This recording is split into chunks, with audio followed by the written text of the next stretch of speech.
Si avvicina la 2 giorni della festa della zucca a Venzone. Dopo 2 anni di assenza, sindaco Fabio Di Bernardo, c'è grandissima attesa nella vostra comunità.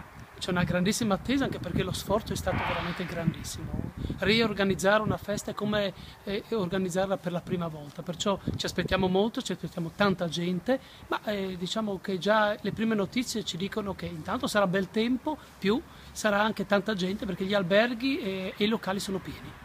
Per quanto riguarda appunto le presenze, rispetto ai numeri incredibili degli anni scorsi, potremmo riavvicinarci? Dobbiamo riavvicinarci perché è giusto che Venzone lo stiamo spingendo, e non solo Venzone, anche ormai la regione Friuli Venezia Giulia crede su Venzone, perché Venzone è anche uno dei borghi più belli d'Italia, e perciò cercheremo di avvicinarci a quei grandi numeri che sono stati nel passato. Qualche anticipazione sul programma?